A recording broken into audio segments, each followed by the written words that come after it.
Should vaccines be made mandatory? And here I am to tell you that there's so many points of view, and one point of view positively says that medicines heal everything. They can be used to prevent things and diseases, and bad situations with medicine. But then there's certain people like Kevin Trudeau, Natural Cures You Don't Want You to Know About, which is a really good book. You should read it. It's amazing. I love him. He's a really good writer, and he writes about natural cures. So, and other things too, like debt, how to get out of debt and things like that. But he went to jail for avoiding paying taxes, but he's a good man. Other than that, and he read his book, Natural Cures They Don't Want You to Know About, by Kevin Trudeau, okay? And he's really goes into emphasizing why medicines are not all good.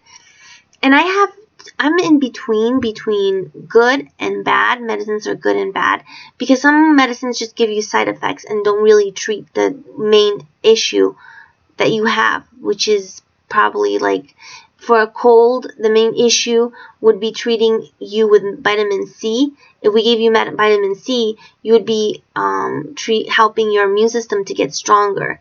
That would be like treating your disease. But covering up your disease would be like this medicine gets rid of headaches, and it gets rid of headaches, but it also gives you other additional side effects.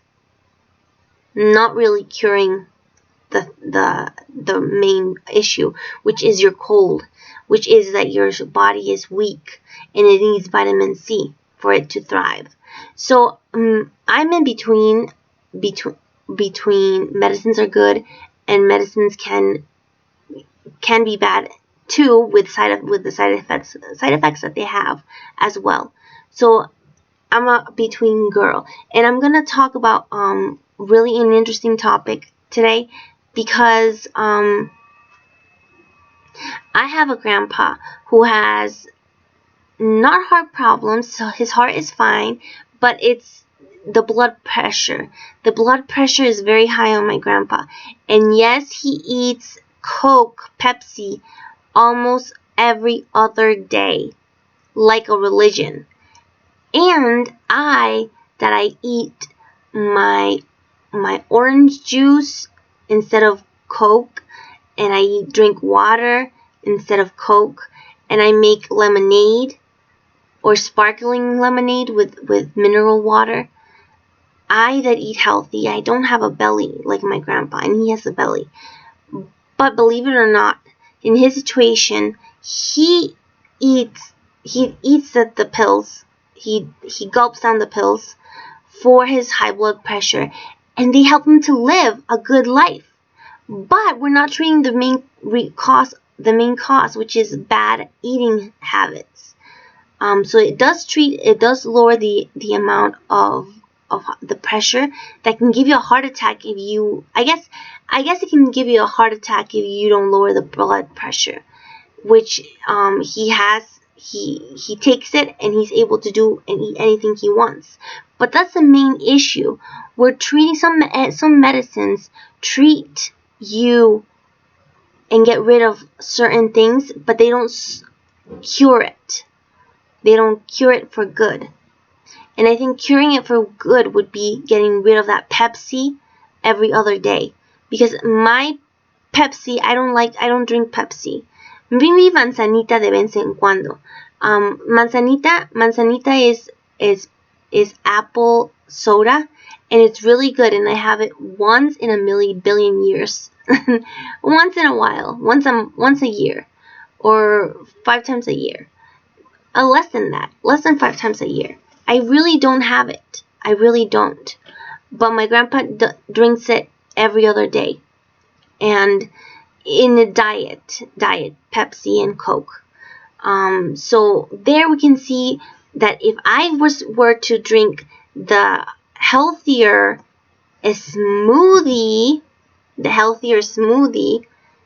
that would give me vitality and good things for my health.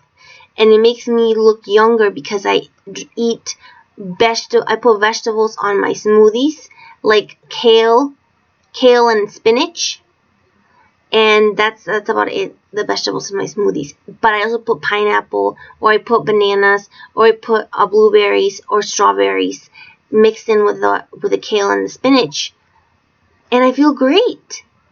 But he's always tired and groggy with high blood pressure if he doesn't eat his pills. So that pill, it does make him have live longer because it's lowering the blood pressure. But at the same time, we're not treating the real symptom here, which is get rid of the Pepsi, or drink it less regularly. Drink it less regularly. So talking back about vaccines, you can get those pills as a vaccine too, but he takes it as pills. Okay, where was the first vaccine created? We begin our history of vaccines and immunization with the story of Edward Jenner, a country doctor living in Berkeley-Garshire, England, who in 1796 performed the world's first vaccination, taking pus from a cowpox lesion on a milkmaid's hand. Jenner inoculated an 8-year-old boy, James Phillips. Oh, so this little guy made history. So there we can see how vaccines started. Very interesting. And then here there was an interesting article that I was reading online, and it talked about this celebrity that said, "I believe nobody should ever be forced to inject their body with anything against their will." She captioned her post at a time, adding, "This is not the way. This is not safe. This is not healthy. This is not love. I understand the world is in fear, but I don't believe that answering fear with force will fix our problems. I was pro-choice before COVID, and I'm still pro-choice today." So we see how when we talk about the topic, should vaccines be made mandatory, we're really talking about also the protests that are against it. And they have a good reason too. But also people who get vaccinated also have a good reason as well. And Evangeline Lilly, who is her Instagram and is the person who I'm talking about as a celebrity, she says, "I was in DC this weekend to support body sovereignty while Canadian truckers were rallying for their cross-country peaceful convoy in support of the same thing. I believe nobody should ever be forced to inject their body with anything against their will under threat of violent attack, arrest or detention without trial, loss of employment, homelessness, starvation, loss of education, alienating from loved ones, excommunication from society, under any threat whatsoever. This is not the way. This is not safe. This is not healthy. This is not love." Okay, so we have her think she protested against medical freedom, and people. She has a good point, because if we take a look at it from her side, people are not children. We are adults. People are adults. Children are children. Babies are babies. Adults have the right to decide if they can get vaccinated or not. It is the government's job to make these vaccines good, work. But if people don't want it, they shouldn't be forced to. Alright, Johns Hopkins Medicine says that coronavirus vaccines are very unsafe and very good at preventing serious or fatal cases of COVID-19. The risk of serious side effects associated with these vaccines is very small. So that's what he says. But there's scary reports of death following COVID-19 vaccination. And then the government says that the reports of death are 0.0022%. So yes, deaths have happened with the COVID vaccine, but the government is saying that it's a very low amount. And this is interesting because reading Kevin Trudeau's Natural Cures They Don't Want You to Know About made me made me hate vaccines and made me think that all medicine was bad. But it's not bad, because I learned certain, not all, certain medications are not bad. Because one time I had salmonellosis. I went to the centro in Mexico, the center. I was so thirsty and I wanted a treat, so I went to buy this water, horchata water. Horchata water is like rice water. So I was like, it was really good with cinnamon and sugar. It's so good. And this, I went to shop at this lonely Michoacana. It was lonely. There was no people in there, and I bought it from there. And it just, everything was old and things, and something went inside of me that said, do not buy from here, because it's not remodelated. It's not well kept. It's weird. It's old, an old place. But I still went in there and I still ordered my horchata. I still ordered my water, my rice water. It's really good. Don't judge it before you taste it. Taste it first. And don't judge it and taste it first. And I was like, this water tastes weird. It tasted like mop. Like if somebody mopped the floors with it. And I was like, ew. But I wasted 30, it was 35 pesos. Which is like $35. But it's not worth that much. But in here in Mexico, it's like 35 bucks. And it was this big. It was this big. And I drank it all, even if it was because of the price. Because they said I paid a lot for it. I'm going to drink it all. Oh no. Hell no. The next day I was vomiting. I was like throwing up every 15 seconds. Blech.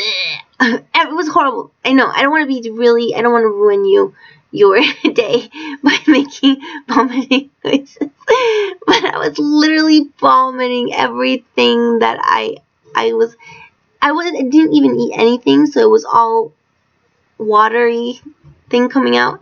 But anyways, because I hadn't eaten yet, I had to go to the emergency doctor. They said, put this injection on right now, because I couldn't stop vomiting.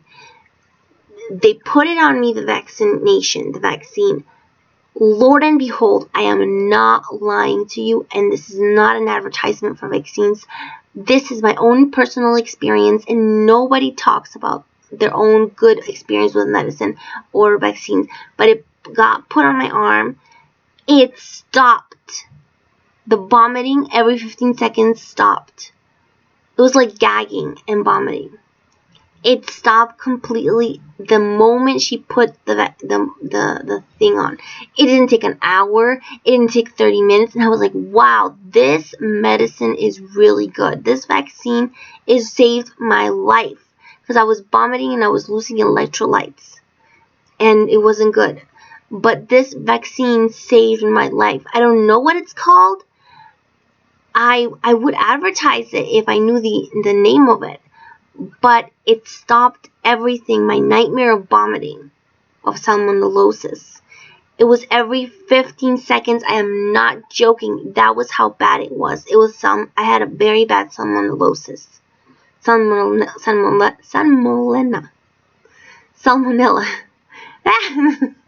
Okay. So, Kevin Trudeau has a point, and I love him. Because he does talk about the negative side effects of vaccines.